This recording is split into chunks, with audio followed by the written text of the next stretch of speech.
말씀의 큰 흐름, 큰 주제는 야곱의 인생과 야곱이 살아온 인생이 과연 자녀들에게 미치는 영향이라고 하는 주제로 우리가 이제 이 말씀을 볼 겁니다. 때문에 이 말씀이 혹 우리 자신들에게 직접적으로 이제 우리가 적용을 하게 될 때에 좀 불편한 일들이 생길 수 있습니다. 왜냐하면 우리의 양육 태도, 우리의 삶의 태도, 그러니까 우리의 양육과는 조금 거리가 멀게 사실 우리가 어떻게 살아왔느냐가 우리의 자녀들에게 굉장히 지대한 영향을 끼친다는 거예요. 그러니까 모든 인생이 다 그러냐? 꼭 그렇다고 볼 수는 없겠죠. 꼭 그렇다고 볼 수는 없겠으나 또 그 반대도 가능한 거예요. 그 반대는 뭐예요? 우리의 삶이 우리가 어떻게 살아왔는가가 분명히 자녀들에게 어느 정도 영향을 끼친다라고 말할 수 있는 부분이 있다는 거고요. 오늘은 특별히 아버지의 삶이 자녀들에게 어떻게 나타나는지에 관한 이야기를 하는 거니까요. 혹시 꼭 뭐 우리 아버지의 인생, 우리 어머니의 인생이 나한테는 직접적으로 연관이 없는 내가 그런 예를 수히 알고 있다. 아니 그것대로 일단 접어두세요. 그러니까 오늘은 영향 끼친 것만 보면 되는 거예요. 그러니까 영향 안 끼칠 수도 있어요. 그러니까 반드시 끼치는 것은 아니에요. 근데 영향 끼치는 부분을 이제 우리가 살펴보는 겁니다. 야곱이 기본적으로 오늘 말씀해 보시면 이제 3절에 보면 이런 표현이 나와요. 이스라엘이 여러 아들보다 그를 더 사랑했다. 그래서 이제 이스라엘이라고 하는 이름, 야곱과 이스라엘은 동일인입니다. 좀 뭐 이름이 너무 좀 달라서 좀 생경맞긴 좀 독특하긴 하죠. 아브람이 아브라함으로 바뀌었는가 보다. 뭐 이렇게 추론할 수 있는데 야곱이 이스라엘, 너무 이름이 틀려버리니까 그냥 형의 뒤꿈치나 발뒤꿈치나 잡던 사람이 하나님과 겨루어 이김이라고 하는 우리가 상상할 수 없는 놀라운 이름을 그가 이제 야곱나루 이후에 이제 받게 되는 거죠. 그러나 그렇다선 치더라도 하는 얘기예요. 그가 위대한 신앙의 족장이 되고 하나님이 그를 인정하는 그런 말씀, 메시지 그리고 이름 바뀜의 현상이 있었다 할지라도 야곱은 상당한 기간 문자 그대로 야곱으로 살아왔어요. 남의 것을 빼앗는 것으로 인생을 살아왔다고 얘기해요. 형의 것을 빼앗은 거예요. 장자는 그때 당시에 우리식 개념으로 말하면 훨씬 더 부자예요. 부요한 거예요. 근데 자기는 형의 것을 빼앗은 거예요.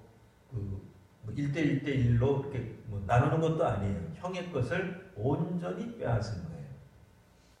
그의 인생에 있어서 이 빼앗는 역사들이 물론 결국에는 하나님이 그에게 복을 더하셔서 그가 삼촌 라반에게서 여러 차례 거짓말로 공격을 당하기는 하지만 그가 부자가 되어서 돌아오는 일이 있었습니다.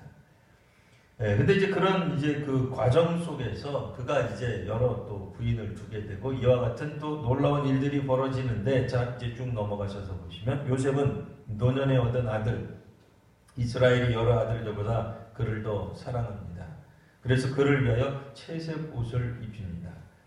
자, 근데 이 요셉은 어떻게 살아왔느냐? 2절 보시면 17세 소년인데 그의 형들과 함께 양을 칠 때 아버지의 아내들 비라와 실바의 아들들과 함께도 있었어요. 그런데 그가 그들의 잘못을 아버지께 말했다.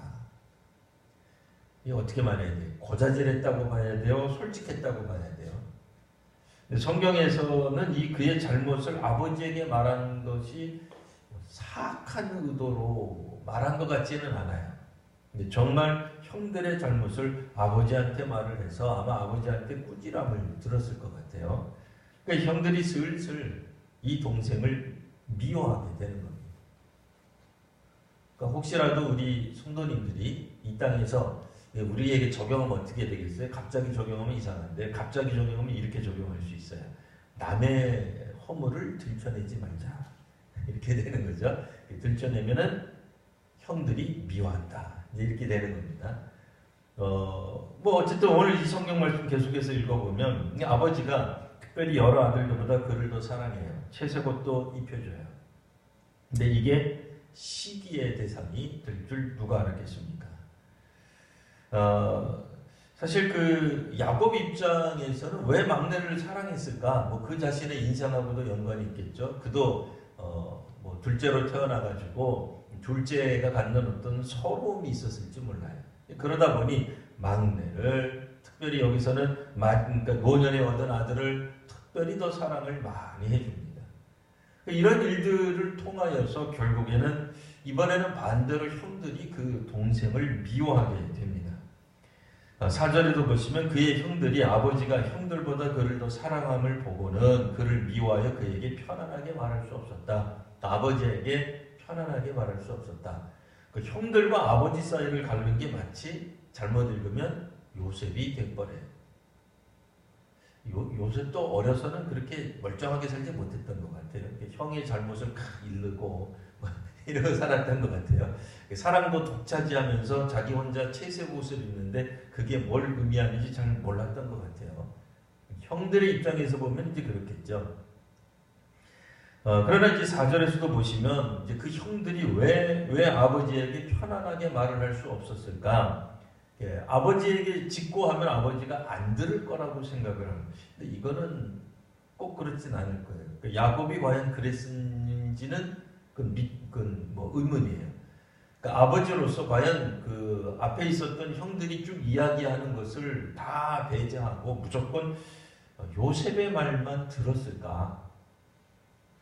그럼 형들이 볼 때는 요셉은 뭐예요? 간신이죠. 간신배 같은 거죠.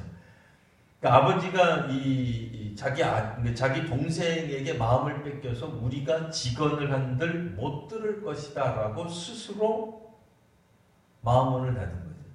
근데 마음문 닫은 이유는 뭐냐? 사실은 자기들보다 동생을 더 사랑해 주기 때문에 그래요. 그것 때문에 결국에는 그를 미워하는 마음이 그에게 편안하게 그러니까 아버지에게 편안하게 나갈 수 없는 이유는 오늘 성경에 뭐라고 나와 있어요? 요셉을 미워했기 때문이다가 나와요. 우리가 하나만 찝으시면 안 돼요. 그러니까 요셉이 미움받을 만한 짓을 하긴 했던 것 같아요. 17세 소년인데 그때부터 아버지한테 이르기를 잘했어요. 정의감이 있었는지 이르는 걸 잘했는지는 잘 모르겠으나 아버지는 아버지대로 특별히 요셉을 더욱더 사랑했던 것도 맞는 것 같아요. 그러니까 오늘식의 개념으로 말하면 편애를 했던 걸로 보여져요. 근데 그렇다선 치더라도 형들의 마음속에 있는 건 뭐예요? 분명히 오늘 지적하고 있어요. 그렇다선 치더라도 아버지도 뭔가 잘못한 것 같고 요셉도 뭔가 잘못한 것 같지만 형들에게는 무엇이 있었어요? 미움이 있었어요. 물론 그 미움을 우리가 생각할 때는 다 아버지 탓으로, 다 동생 탓으로 돌릴 수도 있어요. 근데 성경은 형들이 갖고 있는 이 미움을 어디까지 증폭시키냐면 나중에 이 형을 찾아온 동생을 저 멀리서 보면서 이야기하는 게 나왔죠. 뭐예요? 멀리서 가까이 오기 전에 멀리서 보고 죽이기를 꾀합니다. 그러니까 미움이 결국은 살인 충동까지 살인의 동기가 되고 있다라는 얘기예요. 자기 동생을 죽임으로써 결국 그들이 얻으려고 했던 건 무엇일까요? 오늘 성경에 보면 이렇게 나와요. 19절 서로 이르되 꿈꾸는 자가 오는도다. 자 20절 하반절 그의 꿈이 어떻게 되는지 보자. 그의 꿈은 두 가지였죠. 곡식단에 관한 이야기가 있었고 해와 달과 별에 관한 얘기가 있었습니다. 어쨌든 둘 다가 일맥상통한 건 똑같아요. 뭐예요? 어쨌든 나중에 요셉에게 머리를 숙인다는 얘기. 요셉에게 머리를 숙이는 게 왜 죽기보다 싫어요? 이분들이 그를 섬겨야 되니까. 죽기보다 싫은 거예요. 그 동생을 섬긴다라고 하는 게 고대 사회로 가면 갈수록 그거는 안 되는 거예요. 우리도 마찬가지예요. 우리도 장유유서라고 하는 전통적인 개념이 있습니다. 나쁜 개념 아니에요. 좋은 개념이에요. 근데 그러다 보니까 자신들보다 나이가 어린 지도자를 우리는 인정하기가 어렵습니다. 막내가 나중에는 이제 물론 이제 요셉이 막내 다음에 또 이제 태어나긴 합니다만 거기도 현재 등장한 인물 중에서는 막내가 자신의 리더가 된다는 것은 상상하기 어려운 그러니까 리더가 지적을 할 때는 사람들이 듣습니다. 근데 리더가 하고 인정하지 않는 사람이 이야기하게 될 때는 그게 불편해지는 거예요. 근데 놀랍게도 아버지가 아들을 사랑하는 것 때문에 미움이 생깁니다. 그러니까 한편으로는 편애다 이렇게 얘기할 수 있어요. 근데 오늘 성경에서는 편애가 갖고 오는 가정의 해체 이런 이야기를 하는 게 아니라 사실은 오늘 성경에서는 이 형들이 이 동생에게 가졌던 미움이 훨씬 더 강력한 거예요. 그러니까 우리는 미움을 추적할 수 있어야 돼요. 미움에 주목할 수 있으셔야 돼요. 형이 아니에요. 맏이 아니에요. 막내요. 막내가 누리는 것이 배가 아픕니다. 똑같은 형제들인데 왜 특별히 막내는 더 아버지의 사랑을 받는가? 왜 아버지의 사랑을 더 많이 독차지하는가? 그게 있을 수 없는 것으로 여겨지는 거예요. 결국은 아버지는 우리 동생만 좋아해요. 미움이 싹트기 시작한 거예요. 그래서 거기에 대해 던진 게 바로 뭐냐면 요셉이 보게 된 꿈이에요. 그러니까 꿈은 또 다른 말로 비전이라고 말할 수 있어요. 그러니까 비전은 자기가 세워놓은 계획이 아니에요. 우리의 인생, 우리가 교회를 운영하는데 어떤 목표점을 가지고 갈 거냐, 그거는 목사의 꿈이에요. 혹은 교인의 꿈이 될 수도 있어요. 근데 여기서 말하는 꿈은 어떤 꿈이? 여러분 꿈꿀 때 혹시 꿈에서 조작이 가능하신 분? 꿈꾸다 보면 어느 정도 내가 꿈꾸고 있다는 걸 인식할 때 있잖아요. 어쩌다 보면 꿈에서 지금 내가 꿈꾸고 있어. 근데 가만히 보니까 지금 뒤에서 웬 무서운 것이 쫓아와요. 꿈에서 생각하는 거예요. 이게 꿈이기 때문에 내가 이길 수 있어. 내가 이번에는 저것을 뒤쫓아가야지 하고 꿈을 이렇게 바꾸시는 분. 이게 안 돼요. 그냥 꿈은 꾸는 거예요. 꿈은 그냥 우리가 지켜볼 뿐이에요. 무슨 꿈이든지 꿈이 흘러가는 대로 쭉 보는 거예요. 심지어는 귀신 같지 않은 것이 귀신인 척 하면서 우리를 누를 때 우리는 어떻게 돼요? 저 귀신이 아닌 줄 알고 꿈인 줄 알잖아요. 근데 저 귀신 같지도 않은 것이 우리를 막 누르는 걸 보고 그냥 가위 눌려가지고 힘들다 그러면서도 깬단 말이에요. 그러면서 여전히 참 이 꿈 참 사납다. 자기도 알아요. 꿈인 줄. 우리가 조작을 못해요. 움직일 수 없어요. 그냥 흘러가는 대로 보는 거예요. 이 여기서 말하는 꿈이 뭐예요? 그런 의미에서 비전이에요. 하나님이 보여주시는 거예요. 성경에서 말하는 비전은 오늘날 우리들이 말하는 회사에서 말하는 비전, 사업주, 창업주의 비전 완전히 틀립니다. 그런 거하고 완전히 틀려요. 그러니까 혹시라도 교회의 비전이 뭐냐라고 하시면 제일 쉬운 답은 성경이라고 말씀하시면 돼요. 하나님의 뜻이에요. 하나님의 뜻이 우리의 비전일 수밖에 없어요. 그게 아니라 다른 비전이 돼버리면 그건 우리 사람들이 생각하는 어떤 목표가 되는 거예요. 물론 목표가 없는 것보다 목표가 있어야 되겠습니다만 여하튼 하나님이 주신 비전을 말했을 때의 형들의 반응은 뭐예요? 그 비전을 들었을 때 우리가 막 행복해져야 돼요. 행복하지 않았어요. 아주 불편했어요. 세례 요한이 요단강에서 하나님의 뜻을 선포했을 때 사람들이 행복했느냐? 행복하지 않았어요. 불편했어요. 왜냐하면 회개하라는 메시지였기 때문에 그래요. 요한이 생각하다가 입산수도 하다가 30일 금식 기도하다가 그래 회개하라고 외쳐야지 한 게 아니죠. 하나님의 뜻을 선포하기 시작한 겁니다. 근데 이 하나님의 뜻이 앞으로의 계획이죠. 미래죠. 이거는 요셉이 이루고자 해서 이루어지는 것이 아니라 하나님이 그와 그의 가족들 그리고 그 민족들을 이끄시는 방향을 보여주고 계시는 거예요. 물론 여전히 이게 뭘 의미하는지 전혀 몰랐을 거예요. 오로지 한 가지만 기억 남았을 거예요. 뭐예요? 우리가 너한테 전한단 말이지. 얼마나 승질이 나요. 우리가 너한테 순종해야 된단 말이지. 얼마나 화가 나고 힘든 일이겠습니까? 근데 사실 그게 하나님이 세우신 비전이에요.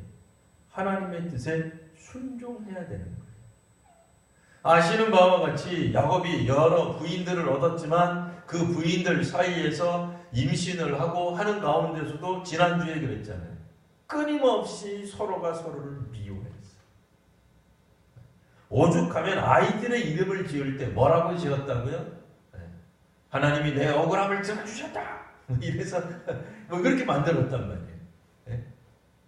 그러니까 하나님을 찬양하는 그 찬양도 뭐예요? 사실은 거의 자포자기하는 심정으로 내가 아들을 4명이나 낳으면 그래도 남편을 의지하고 남편이 나를 좋아해 줄 줄 알았는데 내가 이제 믿고 따른 일은 남편이 아니라 하나님이다 해가지고 하나님 찬양하잖아요. 기가 막힌 거죠. 결국은 내가 우리 언니를 이겼다 그러잖아요. 하나님이 내 원통함을 풀어주셨다. 근데 그 원통함이 뭐예요? 언니는 애를 많이 낳는데 나는 못 낳는다 말이에요. 왜 애들 이름을 그렇게 지어놓으니? 애들 볼 때마다 뭐라고 얘기하는 거야? 너의 이름은 이런 뜻인데 사실은 알고 보면 하면서 얘기하는 거하고 똑같은 거예요. 야곱이 살아온 인생만큼이나 그의 부인들에게도 영향을 끼치는 거예요. 야곱이 올바르게 살지 않았어요. 바르게 살지 않았어요. 비록 그가 이제 나중에 이스라엘이라는 이름을 받게 되기는 합니다만, 근데 그것도 형 에서를 만날 때 나타난 이름이에요. 여하튼 그 얘기는 이제 우리가 원래는 이제 한번 다뤘어야 되는데 안 다루고 넘어갔기 때문에 빼고요.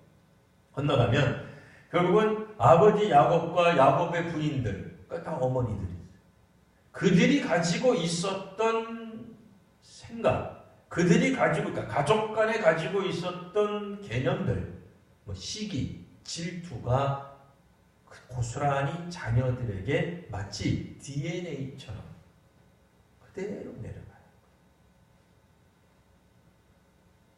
최초에는 누구였어요? 친자매였어요.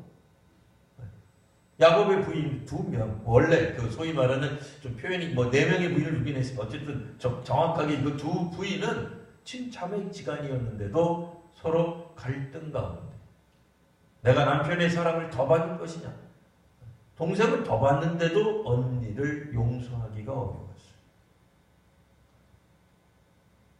사실 오늘 우리가 받는 은혜를 생각하면 다 넘어가고 다 감사할 수 있어요.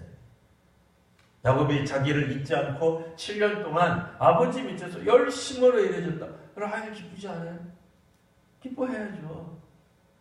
오죽하면 언니가 아들을 넷을 낳기까지 그냥 계속해서 줄줄이 낳을 때까지 자기 자녀들의 이름을 마치 어머니가 지은 것처럼 나오잖아요. 어머니가 어떤 영향을 끼쳐서 나오는 것처럼 말하자면 이제는 내 남편이 나를 사랑하리라 그러면서 짓잖아요.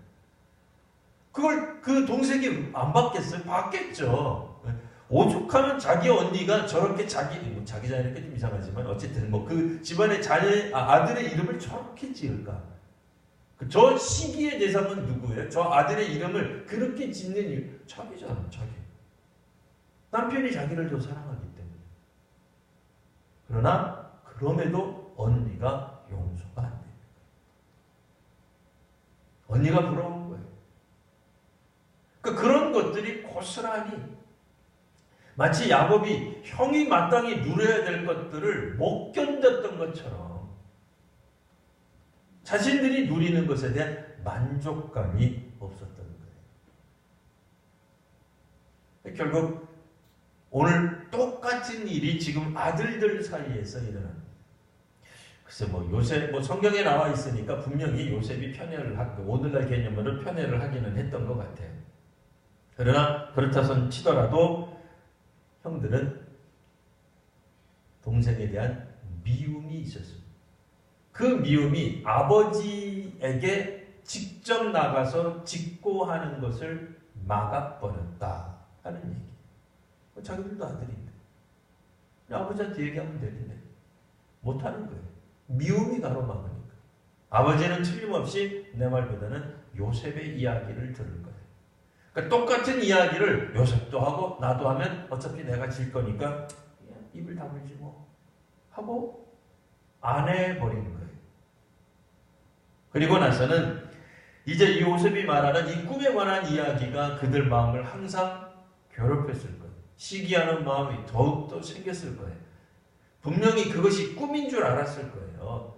요셉이 지어낸 이야기가 아니라 자연스럽게 나타난 꿈으로 알았을 거고, 이후에 우리가 알고 있듯이 요셉은 꿈도 해몽해주는 사람으로 나타나요. 그 보통 사람이 아니죠. 고대 사회에서의 꿈은 신의 계시와 유사한 거예요. 이 단순한 문제가 아닌 거죠. 근데 소위 말하는 개꿈이 아니다 그 얘기예요. 근데 하나님이 주신 하나님 어떤 신적 이런 꿈을 가지고도 사람들은 얼마든지 미워하려면 미워하게 됩니다. 한번 틀어진 마음은 동생이 꾸는 꿈에 대해 하나님이 주시는 어떤 그런 미래의 어떤 이야기다라는 생각을 막아버리게 됩니다.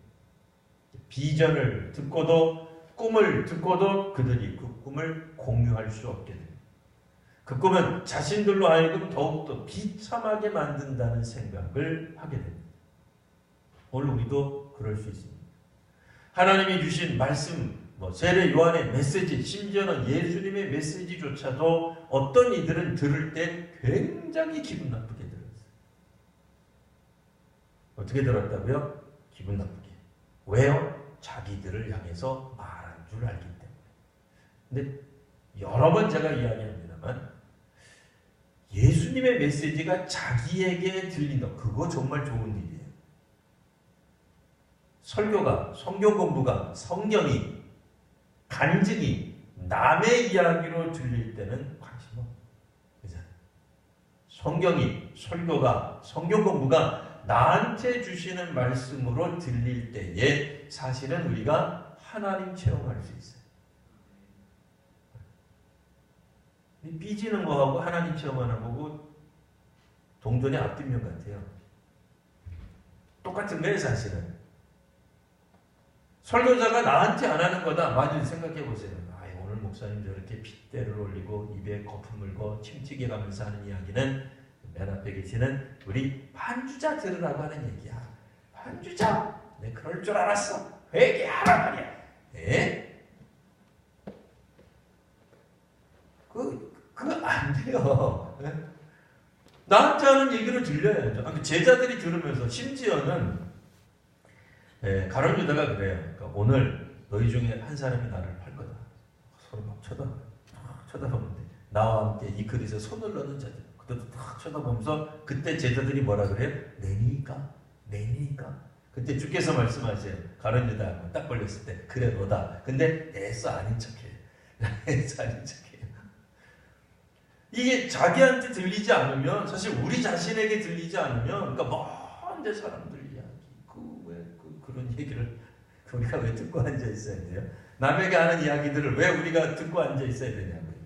우리한테 하는 얘기도 아닌데 하나님이 설교자를 통해서 혹은 성경을 통해서 혹은 성경 공부 인도자 구역장을 통해서 나에게 하시는 말씀, 우리 교회에 하시는 말씀, 우리 한국교회에 하시는 말씀이 아니면 그걸 왜 듣고 있어야 되냐고 우리가.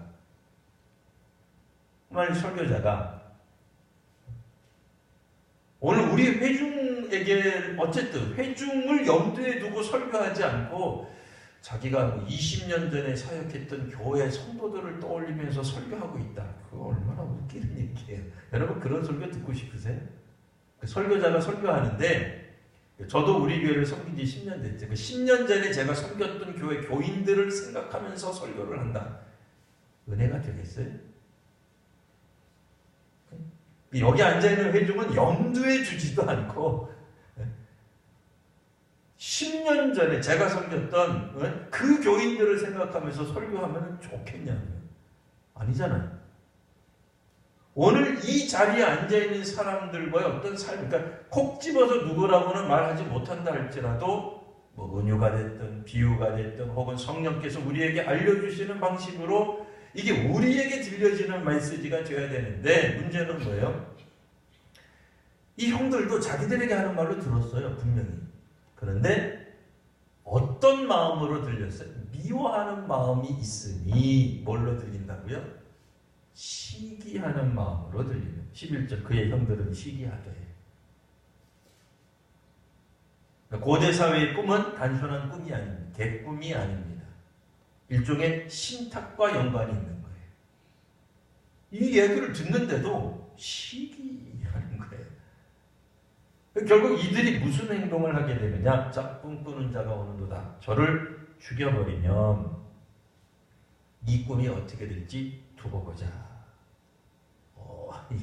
이게 아주 심각한 문제가 되는 거죠. 이제 물론 이제 르우벤은 말립니다. 피 흘리지 맙시다. 이제 르우벤이 큰형입니다. 그래도 큰형답게 고맙죠. 큰형답게 얘기를 했습니다. 감사할 일입니다. 근데 어쨌든 그러고 나서 쭉 넘어가다가 25절 이제 이번에는 유다가 이야기를 합니다. 자기 형제들에게 말하되 우리가 우리 동생을 죽이고 그 피를 덮어둔들 무엇이 유익하겠느냐. 그러니까 우리 손에 피를 묻히는 게 무슨 유익이 있겠느냐. 차라리 피 묻히지 말고 저 이스마엘 사람들 거의 이방인에 해당할 만한 사람들이에요. 뭐 이런 사람들에게 갖다 팔아버리자. 우리 손은 대지 말자. 그리고는 실제로 팔죠. 하필이면 은 20에.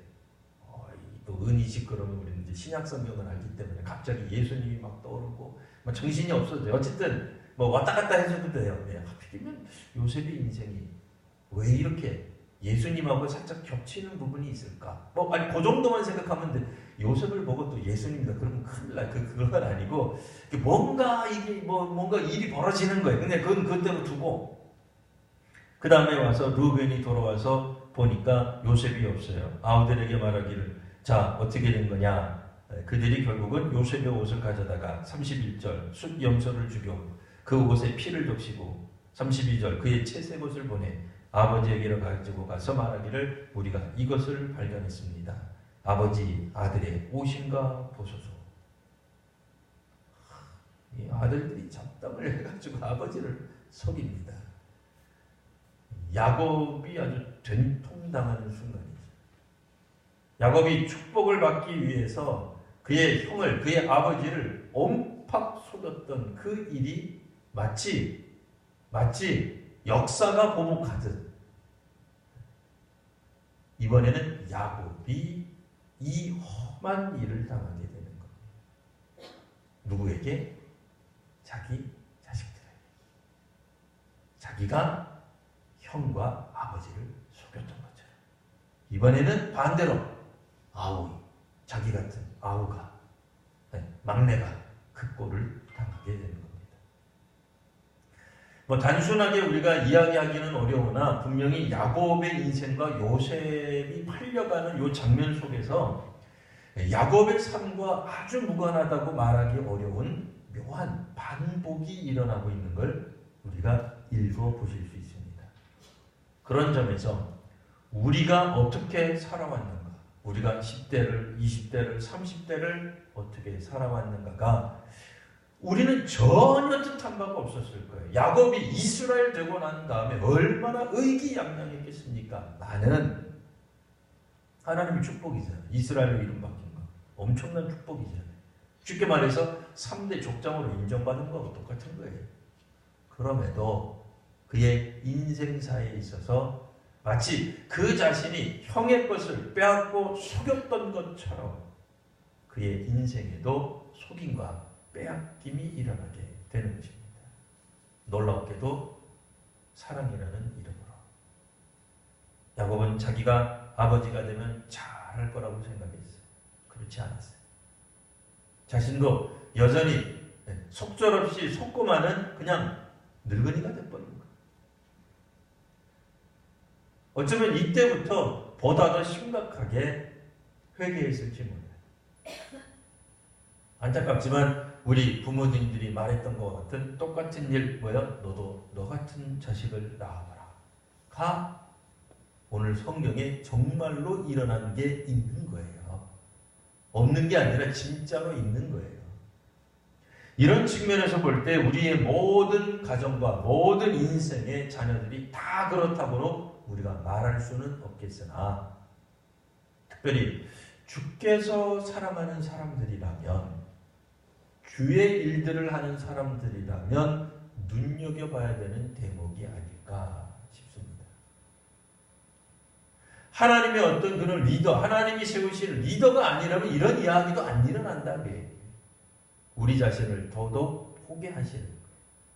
우리가 잘나서 리더가 된 게 아닙니다. 우리가 정말 하나님 보시기에 형편없는 삶을 살아왔을지라도 주께서 우리를 세우시고 이끌어 주신 것입니다. 그 부분을 우리가 다시 한번 깨닫는 시간들이 되시기를 바랍니다. 그리고 지금이라도 남은 인생 열심히 주변에 있는 사람들 더 깊이 사랑하고 더 깊이 아껴주시고 더 많이 칭찬해 주십시오. 우리의 인생이 얼마 남아있는지 모르지만 다른 사람 비난하고 힐난하고 깎아내리고 고민하고 남의 약점, 약점이죠. 단점이죠. 약점이 단점이고 단점이 잘못한 거죠. 그런 거 밝혀내느라고 인생을 보내시기보다는 주 안에서 복된 삶, 축복하는 삶, 세워주는 삶, 이끌어주는 삶, 다른 이들을 주께로 인도하는 삶을 더욱더 살아가는 우리 모두가 되시기를 바랍니다. 기도하겠습니다.